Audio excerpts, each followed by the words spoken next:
Joining us today as part of the IFAJ eCongress. It's sad that we can't meet in person, but hopefully Denmark will happen next year as we've planned for the last 2 years. So today I wanted to cover two big consequences as a result of COVID.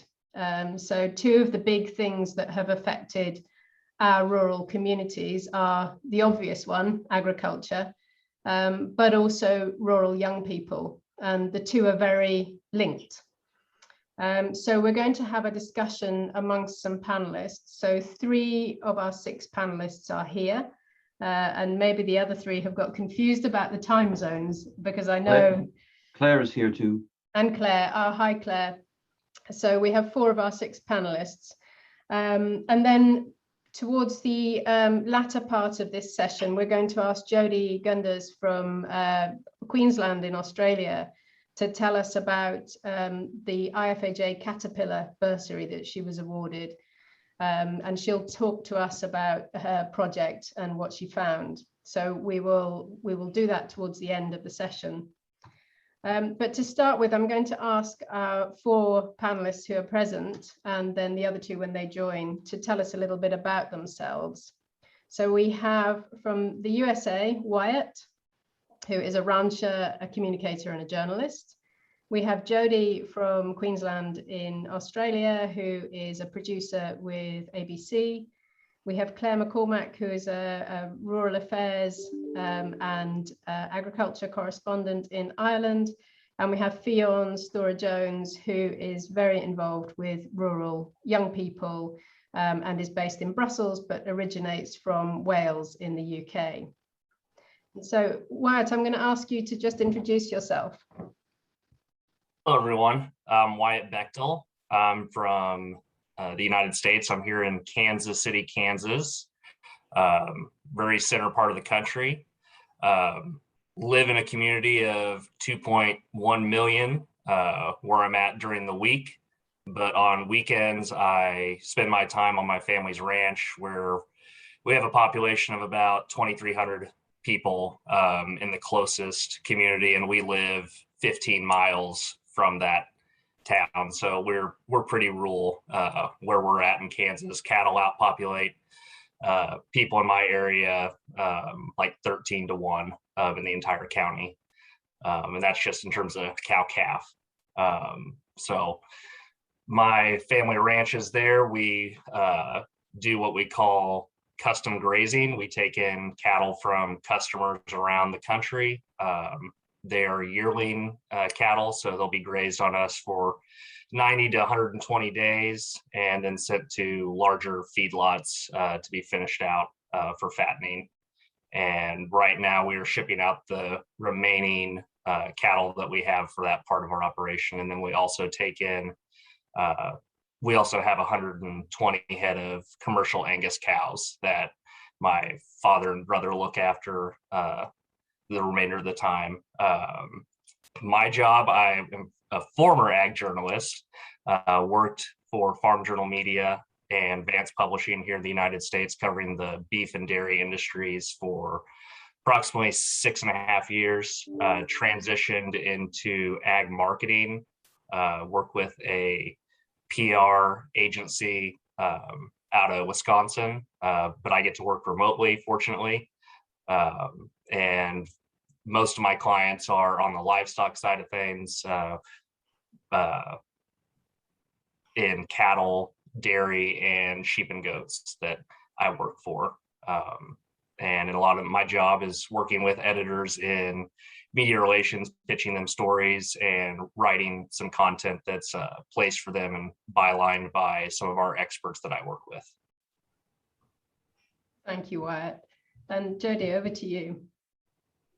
Yes, I'm Jodie Gunders. I'm the executive producer of a program called The Country Hour, which is a radio program in Queensland in Australia that's been running for 75 years. It would be one of the oldest rural, well, it's one of the oldest radio programs in the world. It's certainly the oldest in Australia, and it's been continually running for all that time. So we celebrated our 75th birthday at the end of last year.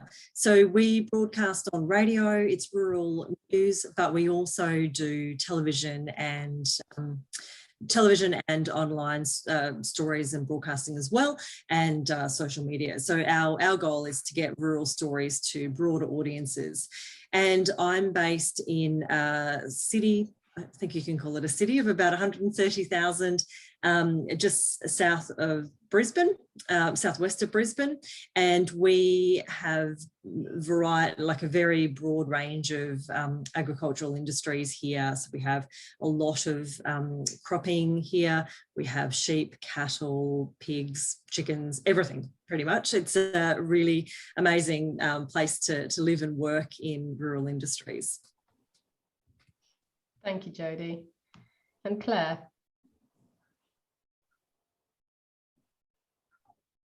Hello, everyone. My name's Claire McCormack. I'm a Farming and Rural Affairs reporter with the Irish Independent and Farming Independent. In Ireland, we're part of the Media House Ireland company, which is a Belgian company that recently bought the Independent Group. So I write for mainstream media and for the farming media on agriculture. So we have a main national newspaper that goes out every day, and then we have the specialised farming supplement that goes out on Tuesdays.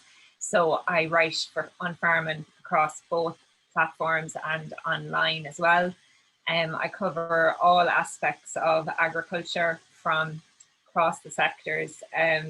Dairy and beef are very big in Ireland, as is sheep and tillage to a smaller extent. And I write on agri-politics, agri-business, international affairs, international markets, kind of human interest and rural life stories, so very broad spectrum. And I have a strong I have a mixed kind of a background with, I started out in my education actually in English and sociology, doing an arts degree, and then I developed from there into doing a master's in English and then a master's in journalism, and I finished a master's in sustainable agriculture and rural development recently as well. So my background is very mixed with mainstream media and farm and media, which is an interesting space because you see different perspectives on agriculture, which is important to remember, I suppose, at the current in the current climate, because there's so many changes to agriculture. So that's some of my academic and professional background. I worked actually in the US as well, in New York and London, doing internships with various mainstream media outlets as well over the years before I settled into farming. I'm from County Westmeath, which is in the Midlands of Ireland. It'll be a very mixed farming area, mostly beef and sheep over the years, but you're seeing dairy farms crop up in the region as well. I, like everybody, I'm working remotely at the moment. Usually was based in Dublin, but now down in the country, which I think is great to stay very connected to the farming issues. So that's been a real positive. So yeah, get lots of my stories in this region. Lots of changes coming here as well at the moment. But yeah, so I'm a print journalist, digital journalist, and I have some experience in radio and television as well. Thank you, Claire. And Fionn. Hi everyone, it's lovely to join you this afternoon where I am in the world. I'm joining you from the coast of the Black Sea actually, so sorry for the slightly red appearance. The weather here is slightly different to where I grew up in Wales. I'm a little bit concerned about connection, so I might have to turn my camera off at some point, so sorry in advance if I have to do that. But as Jane said, and as I alluded to briefly, I grew up on my family's farm in mid Wales, but I've spent about the last 5 years working on Welsh, European and international projects. And the last 3 years have been spent between Brussels and home in Wales. So I've worked in a variety of kind of capacities, working a lot, particularly with fair trade, both working directly with farmers to set up brands, but also advocating for policy changes at both Welsh and European level.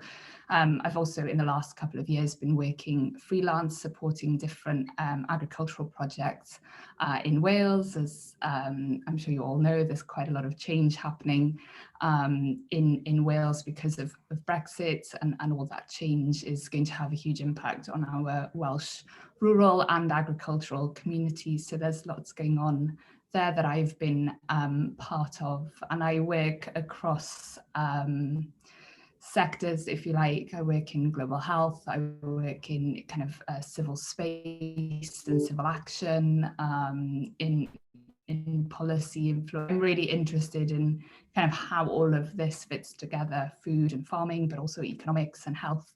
And so I've done a variety of things in the last couple of years within those fields. Thank you, Fionn.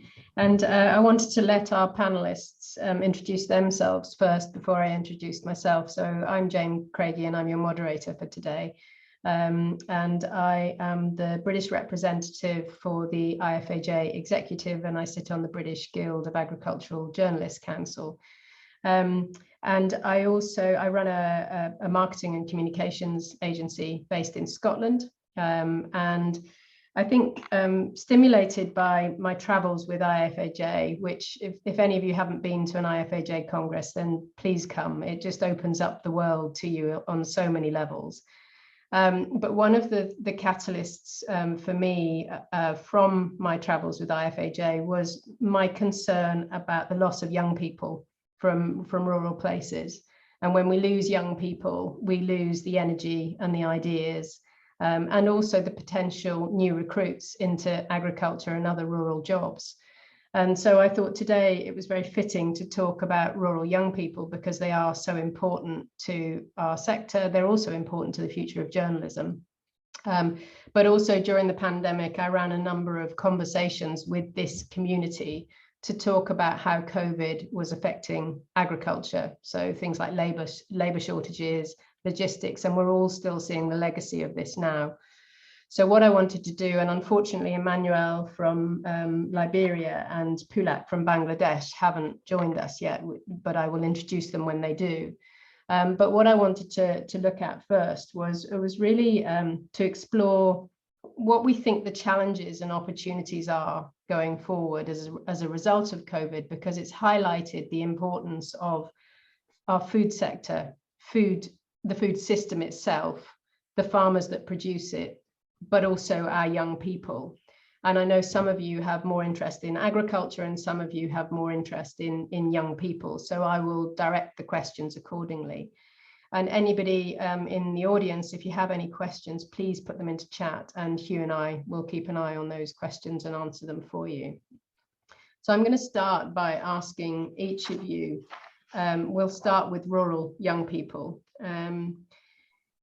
From the research we've done as part of our project that we started 3 years ago, the Rural Youth Project, we've done a lot of research with 18 to 28-year-olds living rurally or remotely.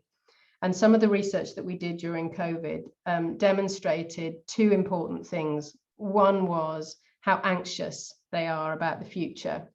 But the second thing is how much they want to stay living rurally. So Claire, you just mentioned how much you're enjoying living rurally, and that is common. And therein is an opportunity because young people want to live where they do, but we also need to deal with their concerns. So my question to each of you, and we'll start with you, Wyatt, is how do you think COVID has affected young rural people in your country? I'd say at the beginning of the pandemic, it was worse, obviously, than what we're seeing now in terms of mental fatigue from the pandemic. It's improved now. I think the majority of folks in my rural community that I call home were able to maintain their jobs. Did see some people have some temporary layoffs at the beginning of the pandemic. Did see some restaurants close permanently. So that did impact young people in that area. But there's since been new job opportunities that have came into the community and helped out in that sense. We're seeing more opportunities for work from home because of the pandemic. That's helped improve what we can do. But one drawback is the lack of broadband internet in rural communities. So that's going to be a drawback for a long time until that can be solved. But in terms of people still connecting and congregating, I think unfortunately in rural communities, they didn't listen to some of the health experts and continued to meet and congregate. Like our local pubs, they still stayed open. People still went there. So they were still a meeting place, but maybe it drawed back on some folks going in for 60, 70% occupancy rather than 100% of what would be in there. I still gathered with a few of my friends periodically during the pandemic, so was doing that, but did not travel anywhere outside of our communities. So still, I think that things have improved, and we'll see what the after effects are long term. One thing that we are seeing is prices of homes has increased because people are leaving urban communities, because we do have some improving internet and work from home aspects. But some of those people that are buying homes aren't necessarily living in those communities. They're buying them as investments or a vacation place. So there's a little give and take there. Yeah, a lot of what you've said is very similar to the UK and to parts of Europe. And Jodie, Australia, you've got a lot of remote people that live remotely, have always lived remotely, but also some small towns and some larger towns. How has COVID affected your rural young people? I think a lot of people realise now that living regionally and rurally is a great thing in terms of just being free from some of these issues. We have, I would actually say most rural communities probably haven't seen a single case of COVID in the entire pandemic. Where I live, we've got 120,000 people. We were locked down for 5 weeks at the beginning. That's the only lockdown we've had. So that was in March or April last year. Other than that, we've not been locked down. I don't want to get too excited by that because we have quite a significant Delta outbreak at the moment. We've got Sydney and Melbourne are both quite heavily locked down. However, we have been quite insulated in rural areas. Interestingly, there has been still a lot of anxiety and concern. People realise that, you know, with health, being remote means that healthcare isn't necessarily fantastic. And so there has been a fairly high level of anxiety because while life is continuing as normal, the worry is that it only takes 1 or 2 cases. And then suddenly, you know, we've got an issue, and a lot of these towns may have 1 ICU bed, they might have a couple. And so there has been some anxiety there about what could happen. The other thing that's been interesting for rural communities is for people who like to travel around, particularly young people for harvest, that has been a little bit of an issue because states have, Australia's, it's interesting, we've never had this before, but, you know, COVID has brought out this where, you know, very much a commonwealth of 5 states and 2 territories, and we're locking each other out left, right and centre. So, you know, my state at the moment, we have a hard border with the military at the border between New South Wales and Queensland, and, you know, we've got other states that say no one can come in from, no one can come into their state. And so that has caused a few issues.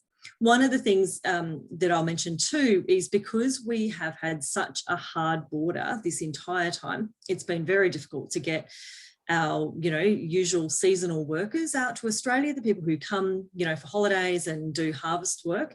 And so the government has tried to change that by making opportunities for, you know, young people to have a gap year, like Australian young people to have a gap year and go work on farms. Hasn't been very successful. There's also incentives. I think it's $6,000 for anyone who agrees to go and live in a rural community and work on a farm in terms of a setup cost. Those incentives haven't been terribly effective for a variety of reasons, but you know, we are struggling very much with labour shortages, but that probably has more to do, well, it does have more to do with farmers' inability to get that regular workforce from overseas. And you've had a massive issue of movement of labour across borders and the lack of backpackers who do a lot of your picking and pruning and all of those tasks within your fresh produce and food sector. Yes, and people have been bulldozing their crops. Like, so trees, you know, people are ripping trees in the hundreds and thousands. It's quite shocking because there just isn't the workforce, that they can't afford the water to water those, you know, tree crops, for instance, that, you know, there's no labour force to pick the fruit. So it's been quite an issue. Yeah, just the legacy is going to be so long term, isn't it? Very much so. Yeah. And Claire, in Ireland, in rural Ireland, how has the pandemic affected your young people? Similar, I suppose, to Jodie and Wyatt, it's been quite a mixed adjustment period, I think, for people. In Ireland, we have a really strong history of emigration. Whenever there's any sort of crisis or any serious economic shock to the system, we always have a huge exodus of our young people.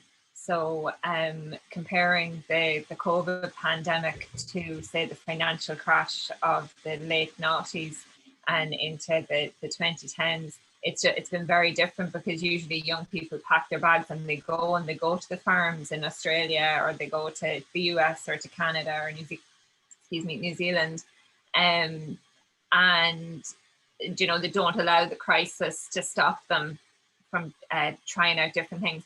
But it's been very different with COVID, because really the exodus was actually out of the cities and to the rural areas where people moved home.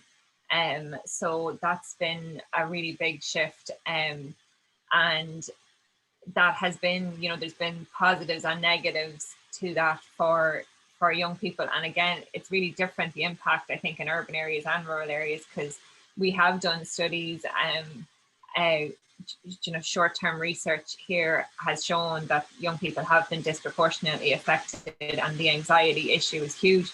You know, just the uncertainty, and like Wyatt says, even home ownership and everything, that's all been really, you know, left up in the air. So people kind of under 35 who were hit in the recession in 2008 have been hit again now with COVID. So they've had two major impacts on their kind of youth development over the past, you know, 10 or 15 years.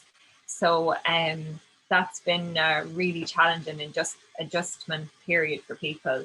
The remote working has been, that's been a massive advantage for young people to be able to keep working. If they had their jobs in Dublin and they've moved home, they can continue working. Like if COVID had hit 10 or 15 years ago, our broadband wouldn't have been up to the standard to allow people to work from home. So that's been a positive, and some surveys have been done which show that people actually want to continue the work from home policy in their jobs where they're maybe if things open up a bit more here, because we're not back in the offices yet, where people would have maybe a 3-day week in the office and 2 days at home.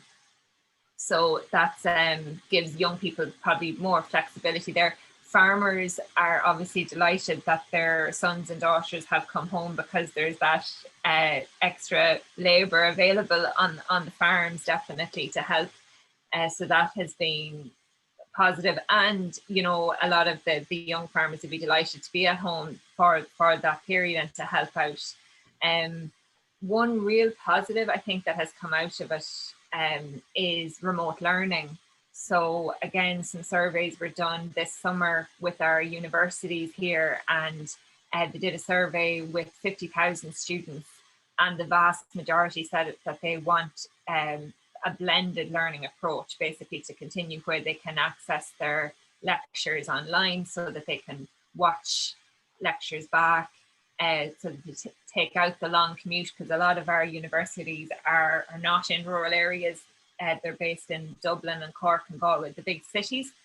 And so it's taking out that commute and the cost of living and everything. And it kind of opens up a lot of university or college options to young people maybe that wouldn't have had the chance before, because maybe there wasn't a university nearby, or they just didn't have the option of pursuing it. So online learning opens up, kind of, it makes the world more of an oyster for young people too, even to maybe look at courses abroad, but to do it from home.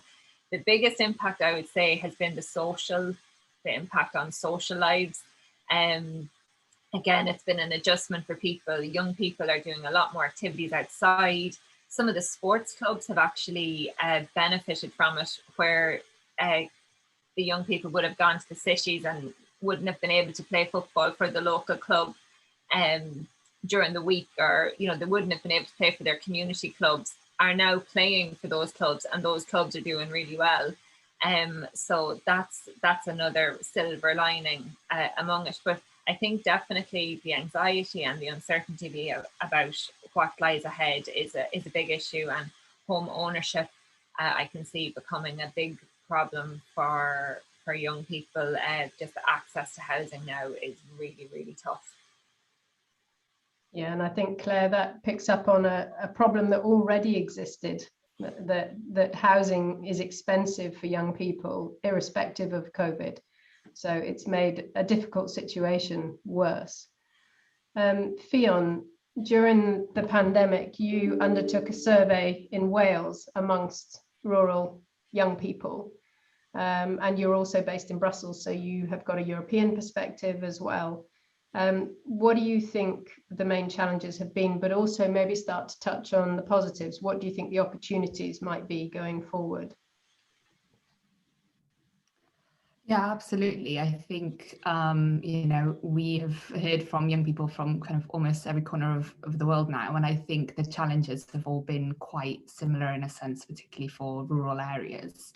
The research that I did, as you mentioned, did highlight those worries about challenges that already existed. Getting worse, connectivity wasn't great. It was making life a lot more difficult as more and more aspects of our lives migrated online. Home ownership and the cost of homes, a big challenge, particularly in areas of Wales that depend on tourism, their main kind of economic activities. I think the pandemic has, I think, kind of highlighted cultural, or not highlighted, I think kind of has exposed cultural challenges, and I think it might have a long-term impact on rural mindsets. Particularly, I think, you know, Jodie mentioning people not being able to travel to Australia and help, and, you know, the labour shortage is obviously a huge problem, but I also think, you know, the soft skills that young people gain from those as well, the wealth of knowledge, the kind of richness of experiencing another country, of meeting different people, that's hugely valuable. It's very difficult to put a kind of a price on that, but that's really important, I think, for our rural areas longer term, that we are able to encourage young people to go to see different parts of the world and to bring that back with them. And I think my worry is that we'll see less and less people leaving rural areas to then come back. And I think that will affect our rural places, because I think, you know, touching on the opportunities, I think what the pandemic did give us was a glimpse of what our rural communities could look like. That my friends, for example, could be studying at Cambridge or at St Andrews and still be in Wales, or even in the US and still be in Wales. And let's say my friend who's a marketing manager in London could also be at home.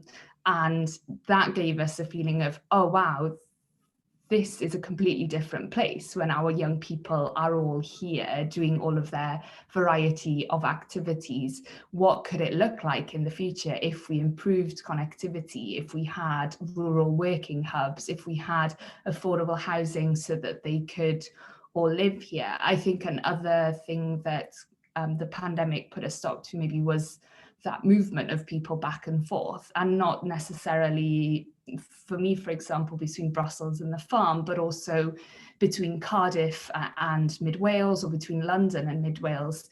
I think we've taken a very boxed approach to what is rural, what is not rural, and increasingly people are neither. And the more we look at people as one or the other, I think we miss out bringing that value of, and richness of people together, and also at a more kind of you know, logistical and policy area. We look at people who have second homes as not being of that area, therefore they may not be paying into the local taxes, for example, and therefore not benefiting them. So there are challenges as well coming from the pandemic of this increasing us and them, those in their second homes coming to our rural areas, kind of putting increasing pressure on our already quite fragile health systems. So I fear about what the pandemic might do in terms of increasing that us and them, and kind of eroding away, I think, the great work that has been going on to make our rural communities more diverse. But I'm also quite optimistic that hopefully that glimpse of what our rural communities could be will serve to. The big issue is, and regardless of rural or urban, across the world, young people are not being listened to. And what we need now is very strong leadership to take that glimpse of what could be, to make it a reality. But we are not seeing leaders listen to young people, whether that be on issue of rural housing or climate change. That is my biggest concern, that we will not see these possibilities become a reality because young people are still not being listened to, and young people by now should be in the driving seat, and we're still shouting for someone to just let us on the bus. Let's put it like that. Thank you, Fionn. I think that point about young people not being listened to and not being present in rural areas is very important. You know, agriculture depends on its local young people. Horticulture depends on its local young people. If they feel they don't have a say, and in our research, only 13% of young people feel they have a say in their local community. So it's very difficult for them to enact the positive change that they want to see. Jodie, in Australia, what would you see as the opportunities? What are you starting to see, not just COVID related, but in rural places? Because there is benefit, isn't there, of urban people coming to rural places. There's benefit for broadband, as Claire mentioned, it's been improved during COVID. What are the opportunities for rural young people, and maybe starting to look at agriculture as a result of that as well? Look, that's exactly right. We've had some really positive stories. Just in the last week, a couple of colleagues did a story about young sisters in their early 20s that moved to a tiny town that just had a little cafe roadhouse, and they've decided they're going to start that themselves. And so they've set that up, and, you know, so excited to do that. And, you know, people are seeing that rural communities have cheap houses, really, like relative to, you know, if it costs you the median house price, you know, this is Australian dollars, obviously, but, you know, $1 million Australian dollars at a minimum in a place like Sydney or Melbourne, then you can come to a place that has, like, you know, for a couple $100,000 you can buy a property. And now that people see that it's possible to go to rural communities and be able to continue to do their jobs, you know, in a city centre, that's made a huge difference. Just in the last couple of years pre-COVID, we were starting to see a little bit of that migration. We were starting to see people, you know, come to rural communities and be able to either work remotely or be able to, you know, travel a couple of days a week back to, you know, a city. Now there is so much more acceptance of people working remotely. So that's made an enormous difference to being able to do that. And so many more employers are starting to see that, you know, there's real benefits here.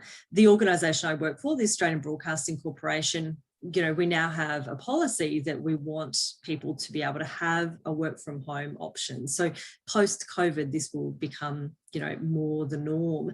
And jobs are now being advertised as not based in Sydney or Melbourne, but, you know, location negotiable. And I saw just this week a job was advertised saying, you know, you can do this from a regional location or from your own home. So there is that acceptance, you know, of people working remotely.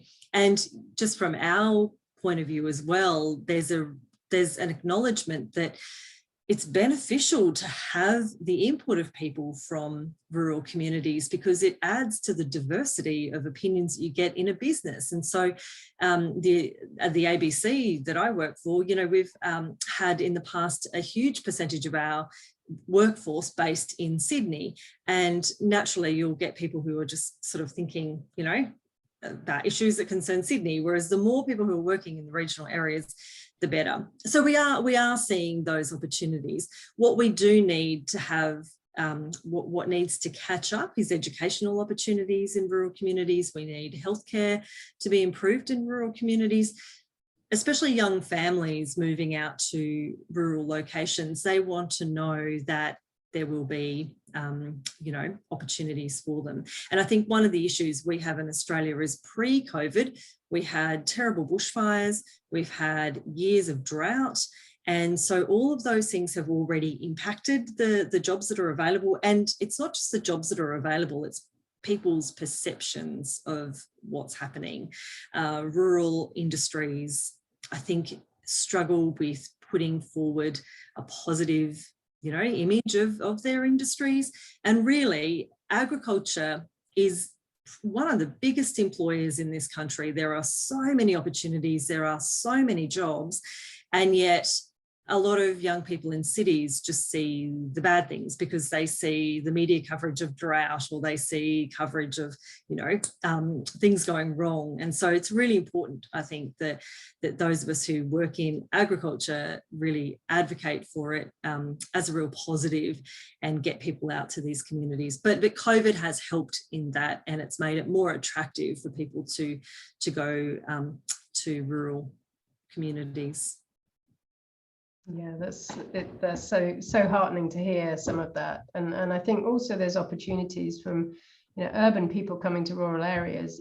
Yes, it does push up house prices, but hopefully that diversity coming from the city to rural places will help with communicating agriculture, communicating rural issues, people becoming more conscious about waste and environment because they will be living within an environment which is affected by all of those things.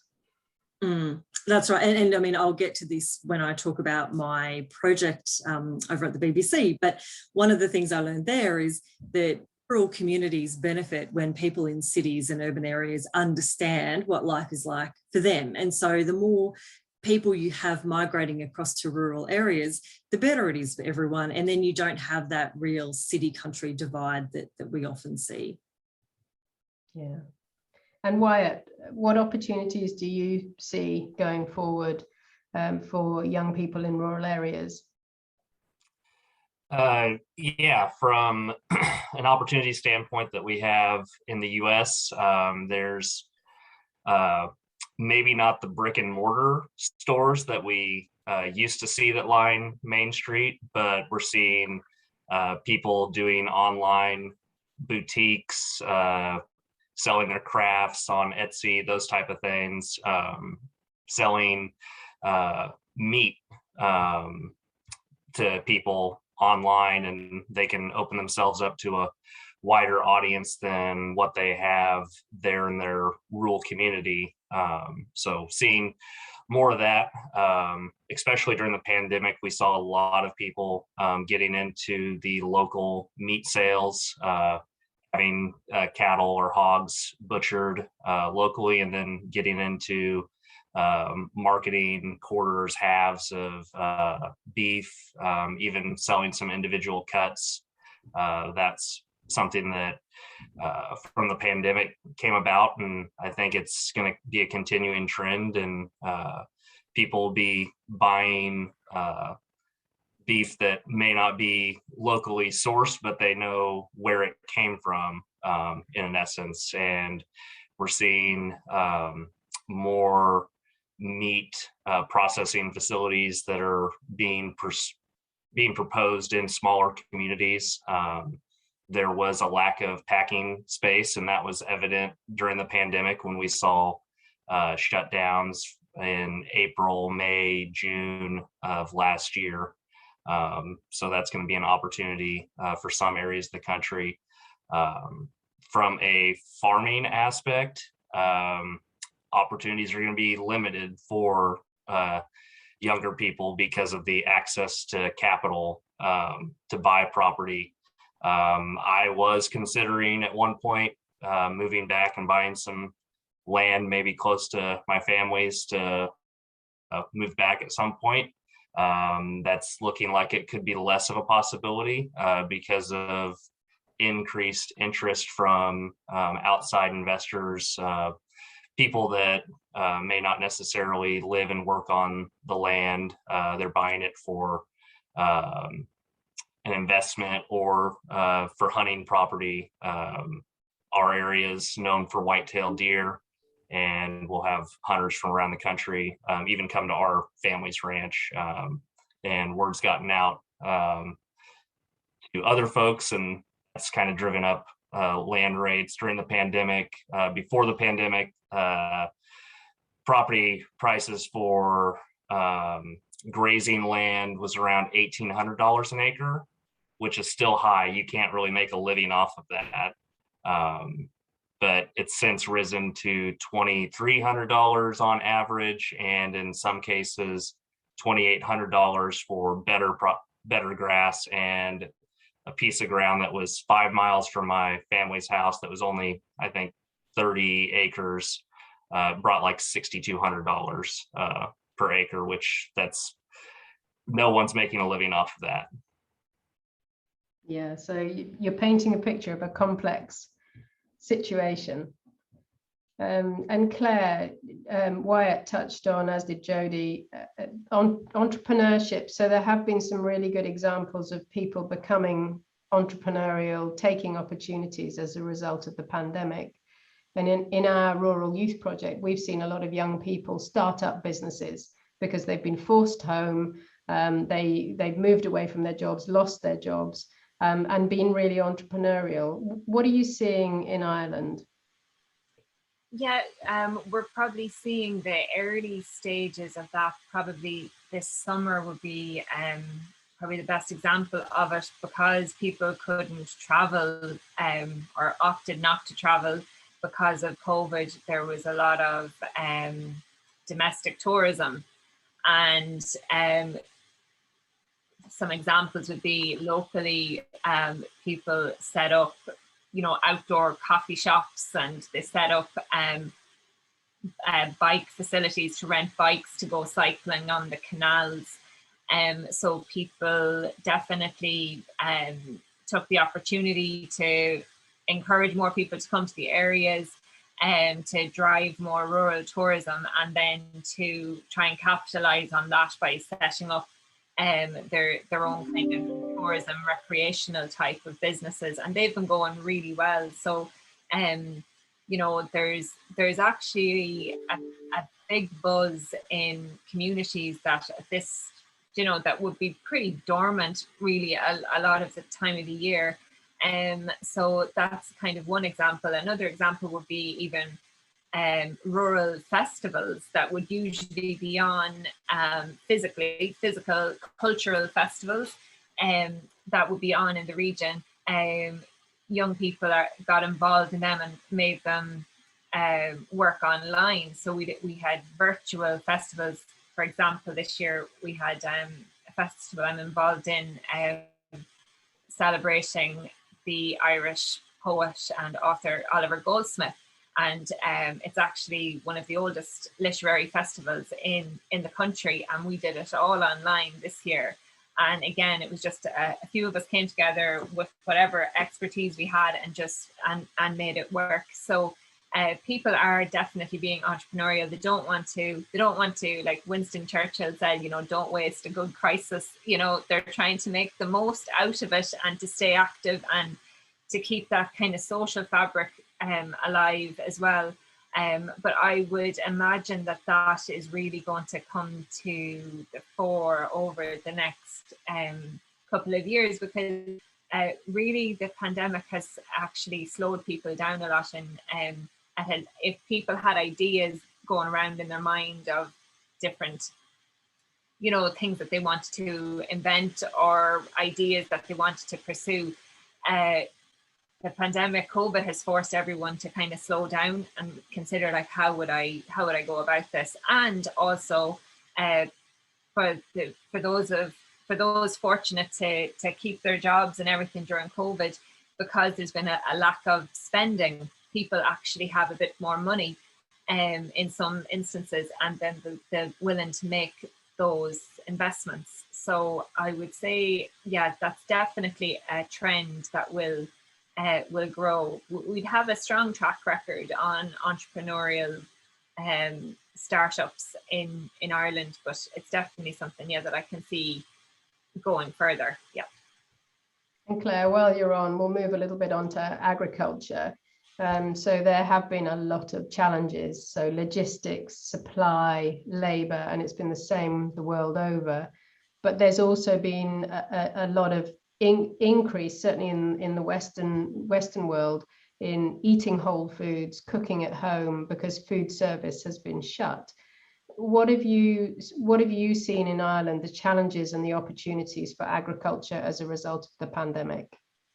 Yeah, the pandemic really exposed the labour issue here quite strongly, say in the meat processing side and on the horticulture side. We definitely have lost out on it, but ended up putting a lot more pressure on the systems over the past 18 months because of that shortage of labour that has definitely come to the fore. And then obviously, say our cattle sales, our mart sales all went online, which again was a huge break from the norm. So you had online mart sales over the last 18 months, which was a big shock to the system for a lot of farmers trying to adjust to this. You know, farmers like to go and look at their animal and weigh it up themselves and, you know, make their decision on whether they're going to buy or sell. And having to do this now on a screen was a really huge change, and people kind of pushed back against it. I found that in the earlier days, they just, you know, a lot of times when it's some kind of big change like that, because you're not familiar with it, people are kind of scared of it and rather not do it.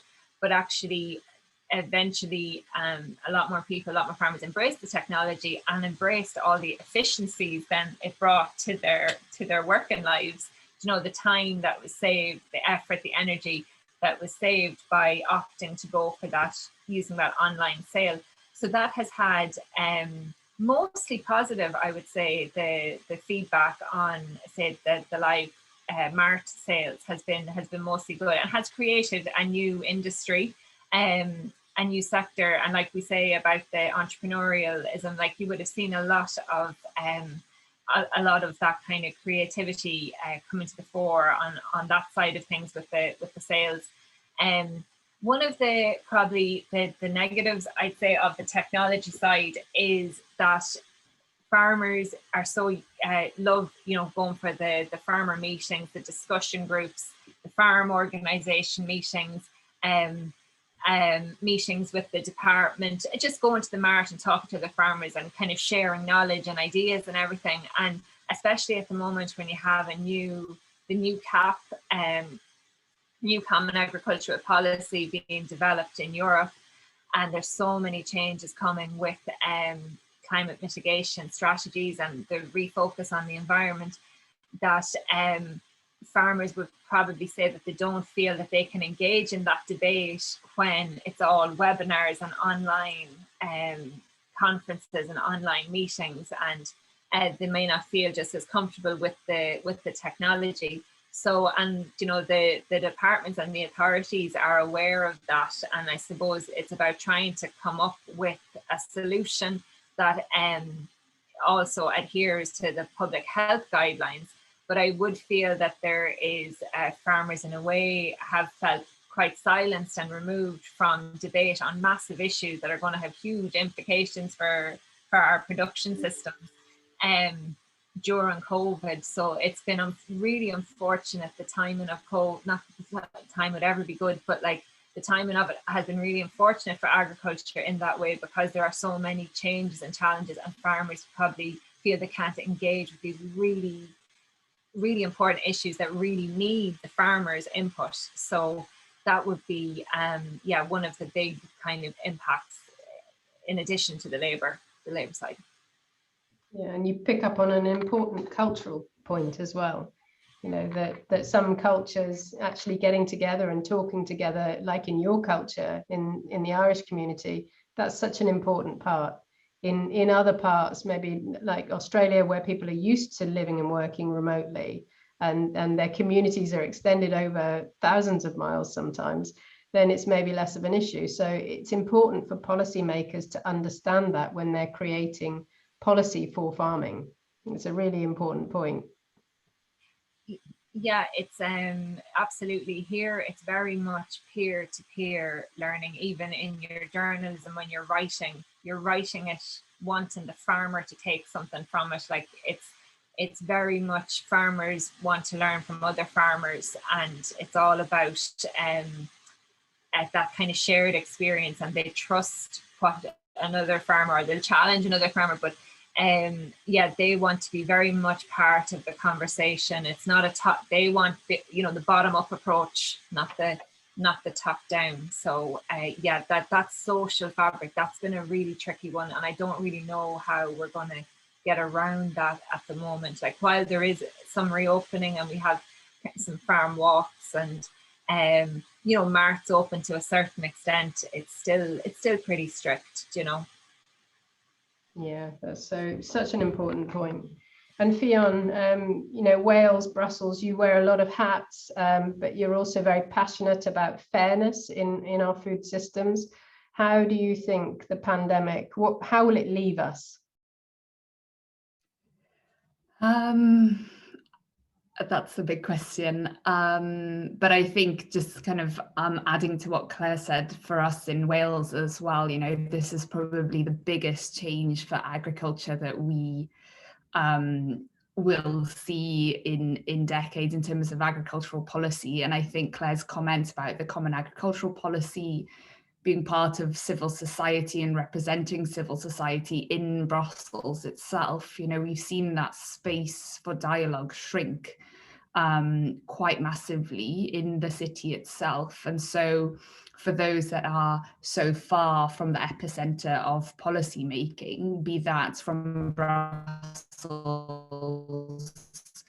the island, or from Cardiff to North Wales, or London to the north of England, that is a big problem that we're seeing. And I think that's something that we all have an obligation to keep an eye out for, that we don't see COVID used as an opportunity to take away the voice of people when it comes to policy making, when it comes to consulting, and when it comes to listening to the voices of communities that will be most affected. The CAP is in Brussels itself. It's a fierce debate. It's one of the biggest budgets of the European Union, and so heavily fought over. And I think we see COVID, we see climate change, Brexit, three very big events all happening at once while the Common Agricultural Policy is kind of turning over. So in the sense of civil society space shrinking, in that sense, maybe in policy making, I think the dialogue that we've had between one another, maybe where the world has shut down physically, I think maybe it has opened up digitally to a certain extent as well. And we saw, as you mentioned, particularly in the UK, from my own experience, a shifting on food, on the value of food producers. And I think we saw that maybe quite locally, people walking, spending more time in their local communities, spending more time outside, maybe reconnecting with food, reconnecting with nature in a way that they hadn't been able to do in a while. Whether that kind of pushes beyond the borders of that kind of local area. As you said, I've been interested in fair trade for a number of years, and I've been working with farmers in Uganda especially for a long time now. And it's shifting, I think, perception of food and the people producing it, and the true cost of our food, both on people and the planet. But when it comes to food and cost, whether that's a cost on the planet or the cost of the food, we have to think about how that fits into people's lives. I think the discussion around how much food costs is often very heated as well. Food is too cheap for some, too expensive for others. And so it's very difficult, I think, to talk about how we value food and how food should be priced when we don't take into consideration maybe how much people are paid, how much it costs people to go to the doctor, for example. So I think this debate is expanding, and I think we are starting to take it to places that we haven't done before. We have COP26 coming up in Glasgow. The UN Food Summit is it's a bit maybe it's not going in the way that it should have been going, but it still is shining a spotlight on this. But I think we maybe, again, are still coming to this discussion in a way that's a little too narrow, and hopefully as our world has expanded, hopefully we can bring more points of view and consider these issues across, I'm losing the word, sorry, across areas or thematic issues, living income, living wage, as well as kind of how much does it cost to see a doctor, city planning as well, urban planning. All of these are things that impact on food, and so often, sometimes, particularly if we are from food producing families or communities ourselves, we can say we find it maybe harder to think about the other end of the supply chain. So I think, our world maybe has contracted, but I think our horizons maybe have also expanded. And so hopefully that will bring a different discussion about food and the value of food and the people that produce it. Thank you, Fee. Very, very wise words. And Jodie, for you, I know Labour's been a massive issue for you in Australia, that movement across borders within your country. What have been the main challenges and opportunities that you see for your agricultural sector going forward? I think the big opportunity going forward is just simply that there are so many jobs. There is so much opportunity in agriculture. And so it's about just connecting the labour force with the positions that are available. And in some cases, that's just going to come down to, that positive attitude about living on the land. And we've got some really progressive farmers on Twitter, actually, in Australia. They're very progressive, and they are talking about, you know, the importance of getting ahead on climate change. They're talking, you know, pushing climate change policies and policies that are going to protect the environment. And that presents a really positive image of agriculture to young people. And I think that's incredibly important. Whereas if you look at, you know, policy-wise, Australia as a whole has lagged behind, especially when it comes to climate policies. Whereas, and people can easily, young people can easily have a perception of agriculture that it's a little bit backwards, that they're not taking care of water resources, that they're not taking care of the environment. And so to have these farmers on the front foot and saying, you know, look, we are ahead of the game here, we are trying really hard, and it's important to, you know, have young people contributing to that, I think is really helpful. We've just employed a brand new rural reporter at the ABC in Toowoomba, where I live, and her background isn't in journalism, it's in agriculture. And it's really exciting to have someone who, you know, she didn't grow up in a rural family at all. She came from Tasmania, and her father's, I think her mother's a nurse and her father's a policeman. And she just decided, I think agriculture's, you know, where it's at. And so without any background at all, she just went off and did an agriculture degree, decided towards the end that she wanted to be in communications and to communicate about agriculture. And so that's really refreshing when you hear stories like that, that there are these great opportunities, and, you know, we just need to start to attract people to them.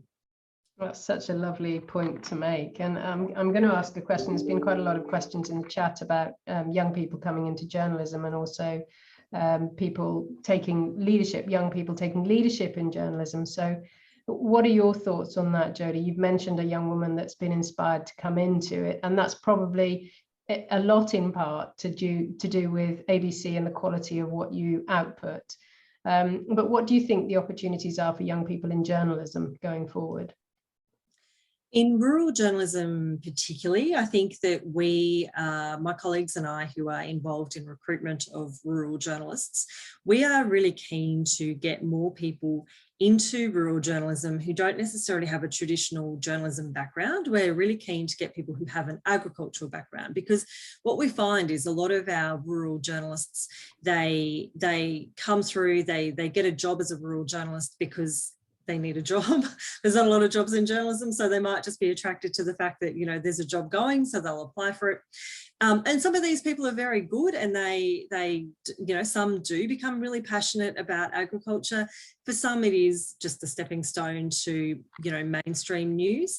And so we see a real advantage in being able to get some of these people who have a strong agricultural background and strong agricultural, you know, training to work in rural journalism, because they bring those unique skills. They understand those industries, and one of our goals is to try to get that knowledge and tell those rural stories that can, you know, traditionally just become stories about agriculture for agricultural communities, but get those stories to the broader population so that people in cities and urban areas can understand, you know, how food is produced. And there's a real opportunity there, because as others have said, people have never been more interested in how their food is produced. You know, people are very keen to, especially, you know, they're concerned about their health. They want to know where their foods come from, and they're quite, you know, it's a really good opportunity. I think that people have that interest, we can capitalize on it. Yeah, it's a lovely answer. And Wyatt and Claire, you're both Alltech young leaders. So you're looking to develop your leadership skills within the world of journalism. Wyatt first, what do you think the opportunities are for young leaders within journalism? Yeah, I think there's lots of opportunities out there. There's fewer young journalists out there, but there are lots of opportunities for them to be active in leadership. I would say there's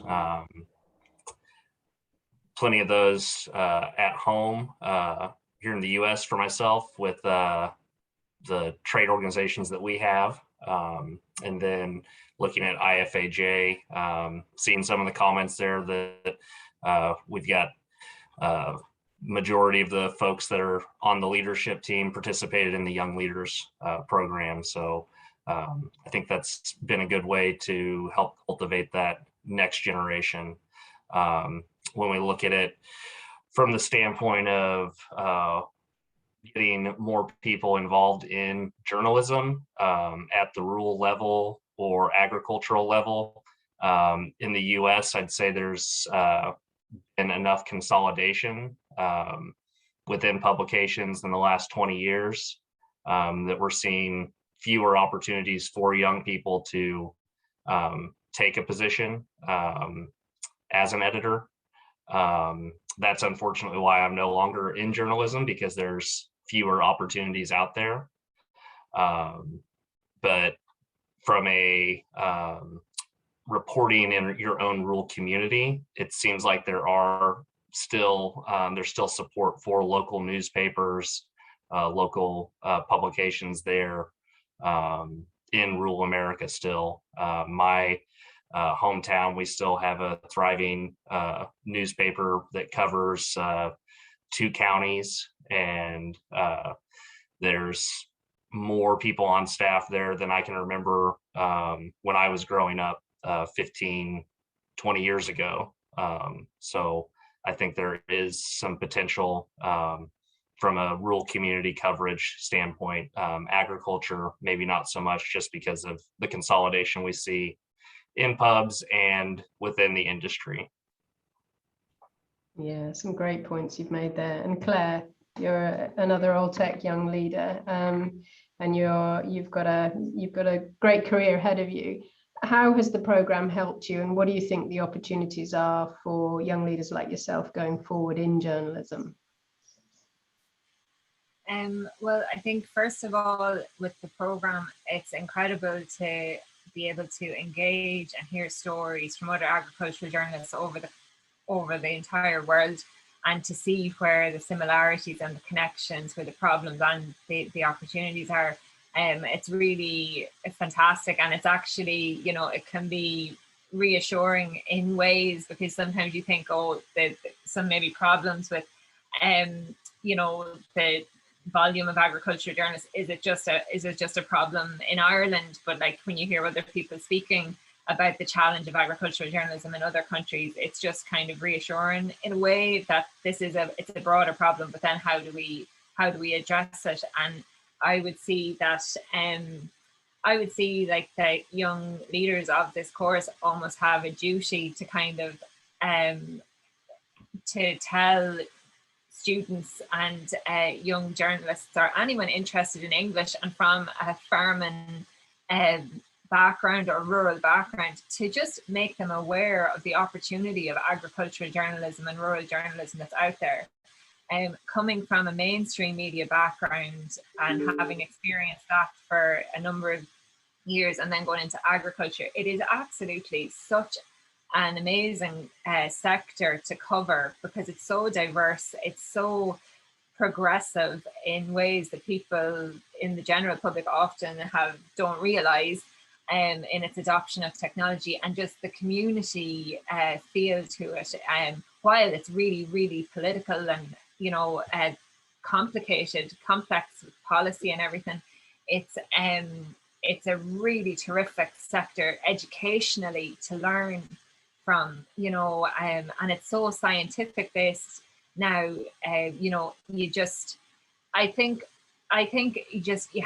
a duty to tell people about the opportunities that are there, because we have seen, definitely in an Irish context, the volume of agricultural journalists in the media system has reduced significantly over the last 20 or 30 years.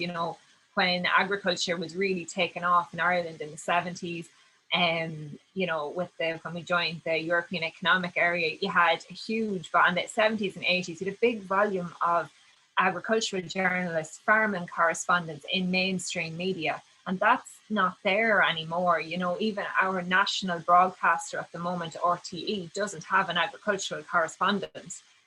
for a country like our predominant industry, our domestic industry in Ireland is agriculture, and we don't have an agricultural correspondent, and I'm sure they will rectify that at some point.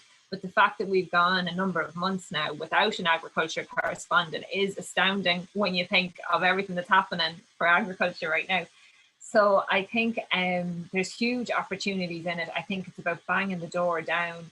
I think local newspapers are a wonderful place to start, because generally local newspapers are immersed in agricultural and rural issues. So you get a real chance to develop your skills and just, you know, make your contacts and develop, like, learn how to write stories, and you'll get exposure to print and radio and digital. You know, it's there's so much possibility really there at young people's fingertips. But I really do think that there is a sense of duty about it, because the sector comes under so much attack, and sometimes rightfully so. You know, like the sector is by no means perfect, but the debate can become very, very polarized, and I think we need a lot more influx of agricultural journalists in the mainstream to tackle those issues and come out with better outcomes then, you know. So, because sometimes we end up talking to ourselves a lot, you know. So. Sorry, I'm on mute. That's so true. And I think also another route in that we've observed here in the UK is citizen journalism. So young people getting into, not just young people, but older people too, getting into journalism because they proved that they can write or they can broadcast through a podcast. So there's so many opportunities to see people's talent.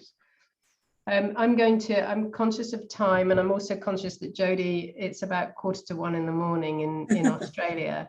So I'm going to wind up the panel discussion. So I'd really like to thank the four of you for joining us. I'm sorry that Pulak and Emmanuel from Bangladesh and Liberia respectively couldn't join us. I don't know what the issue was, but I think it would have been a richer conversation having Bangladesh and also Liberia in the conversation. So apologies to everybody for that. But a huge thank you, Claire, Fionn, Wyatt and Jodie, for giving your time today, and for we've covered so many different topics. So thank you very much.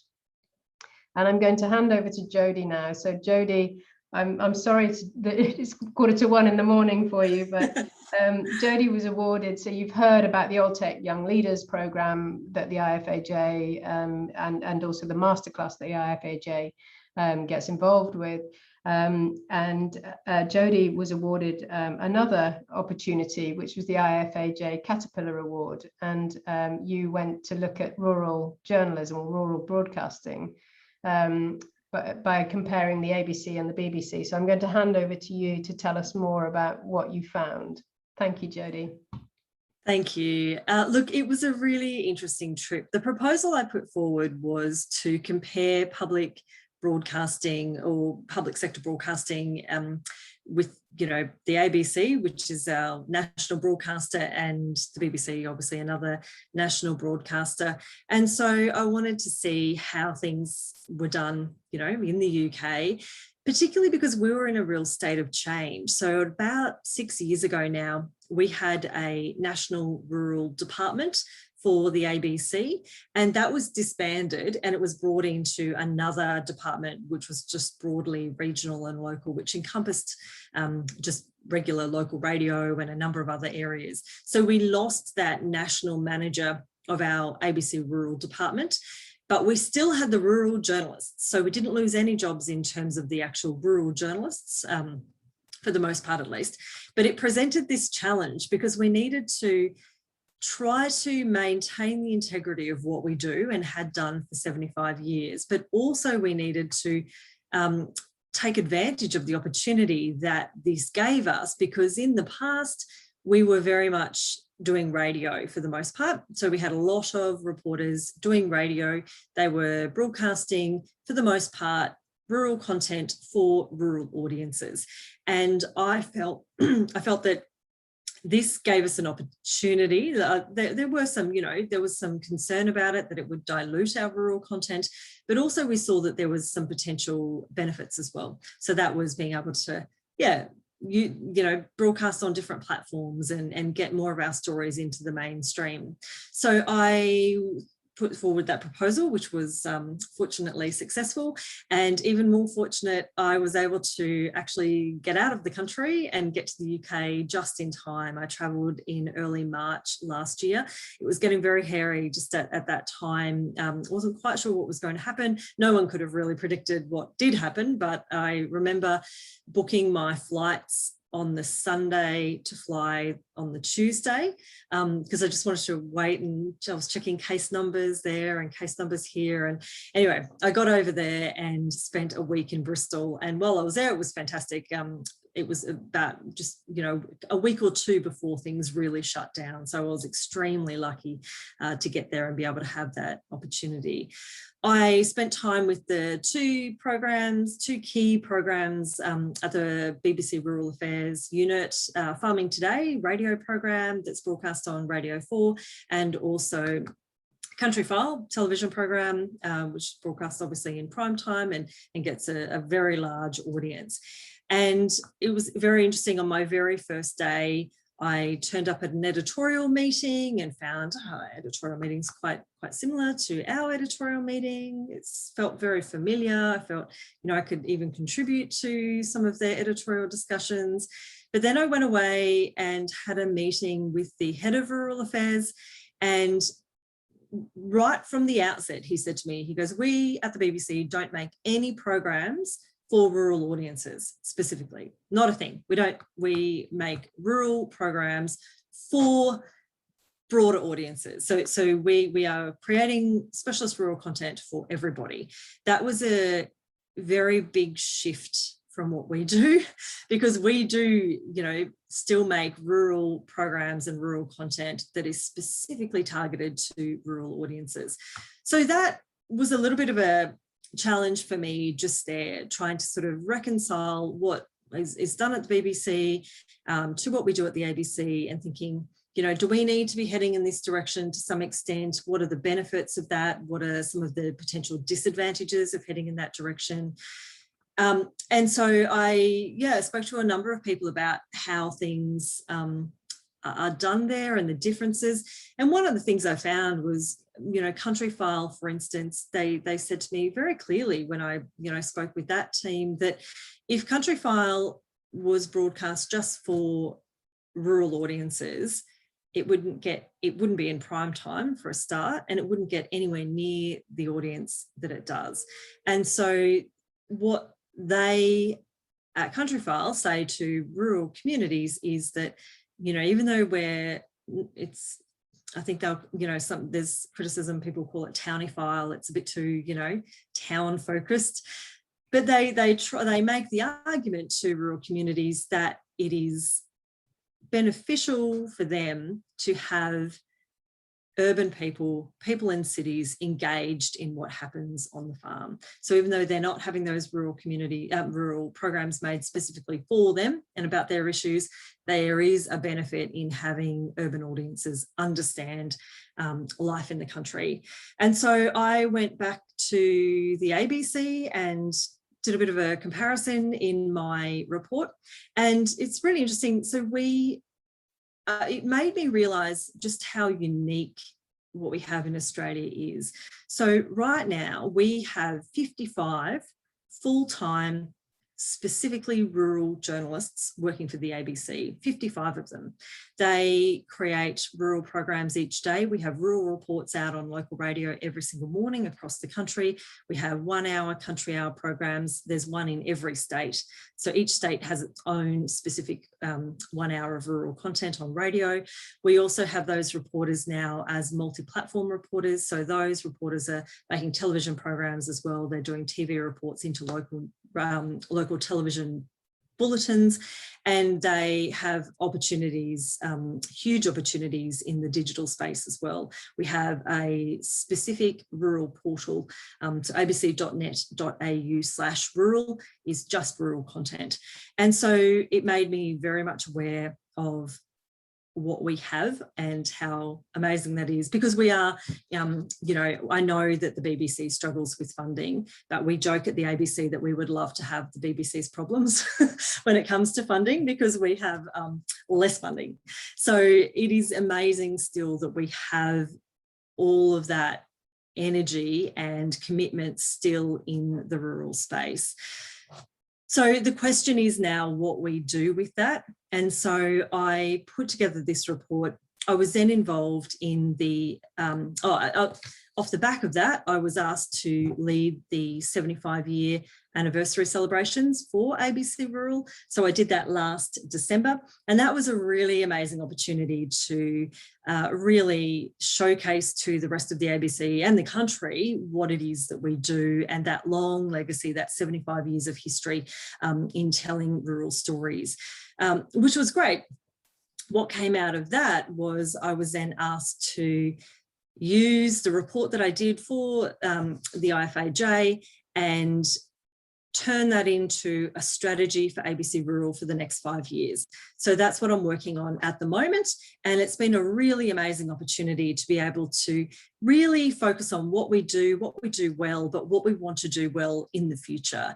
And so one of the things we are looking at is taking on board what the BBC does in terms of being able to tell rural stories for broader audiences, and really honing in on that point that urban audiences, that rural communities benefit when urban audiences understand their issues. We do have a real divide in Australia between rural and urban communities. We do have big, you know, population of 30 million or so. We've got sort of 5 million in Sydney, 4 in Melbourne, big capital cities that have most of the population. And then, of course, you've got, you know, rural communities as well that, as has been mentioned, are quite remote in some cases.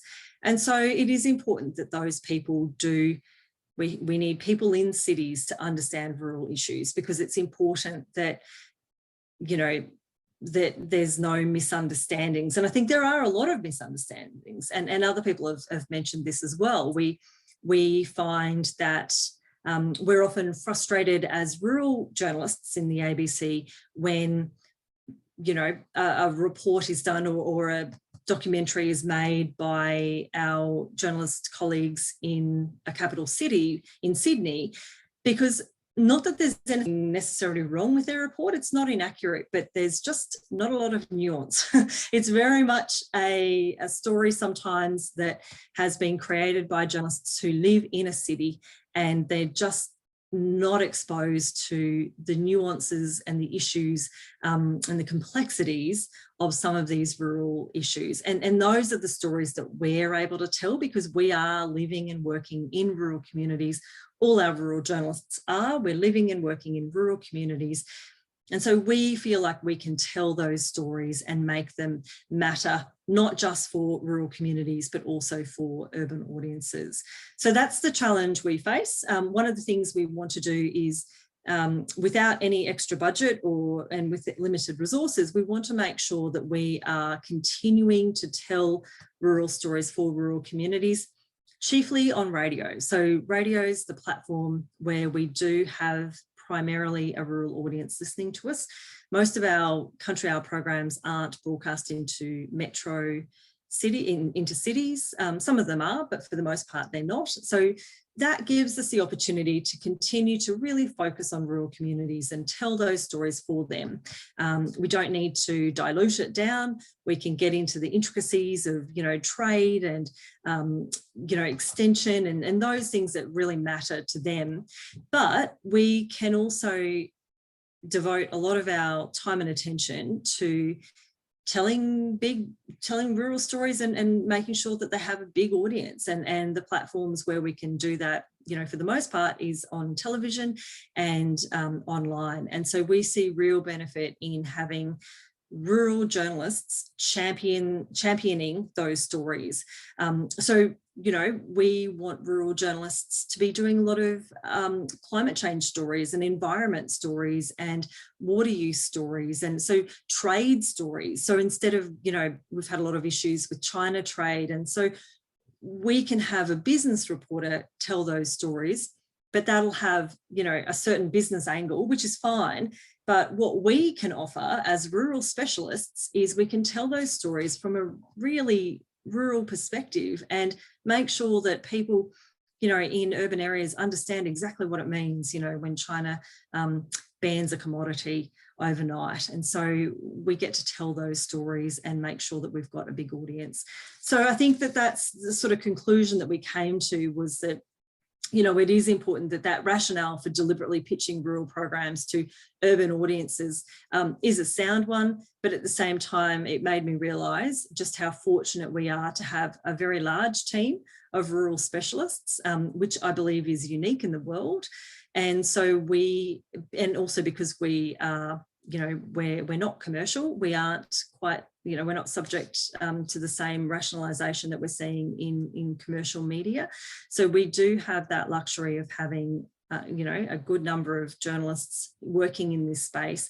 And so we need to make sure that we take that opportunity to be able to make sure our stories from our unique rural perspectives get as broad an audience as possible. And, you know, I think that there's some really interesting opportunities for us as rural reporters to champion stories of significance in our local communities, but then make sure we get a national audience on those stories as well. And the final benefit of that is that we know that, you know, urban audiences do care. And when we put those stories in front of them, when we make them accessible, when we make those stories understandable to urban audiences, they engage with that content. And we get really strong results. It's great. That's the best thing about digital journalism. We get the metrics, you know, in television, we know the numbers as well. And we know that we get, you know, a really big audience for those stories because people care. And the more that they understand about rural issues, the better. So yeah, it's been an incredible opportunity. And that 1 week that I got to spend away has led to the opportunity to celebrate 75 years of ABC Rural, but it also led to that opportunity to be involved in our, you know, setting the agenda for the next 5 years, which has been a really exciting thing to do. So yeah. Thank you, Jodie. And I put a link, have a read of Jodie's report. I put a link in the chat, and you made some really important points about urban and rural understanding, and I think for all of us that would love to see more rural journalism in our countries, I think your report is a really good example of how you do it, but also how important that journalism is for the understanding between a city or a town and its rural population. And I think in Australia you do it so well. You're very disarming in your communication. You're also very, very good at communicating across a lot of different platforms. So using the content first and putting it out on multiple channels. So if anybody hasn't had a look at ABC's rural coverage, then please have a look at the ABC's website and also the social channels, because it's well worth watching. But thank you so much, Jodie, for staying up late and for sharing your insights. And I'd please encourage you all to have a look at Jodie's report. It's really excellent. So I'm going to say thank you and goodbye and hand over to the next session, which is in 2 minutes time. So you've got time to go and grab a quick drink. So thank you to my panel, and good night, good day to all of you.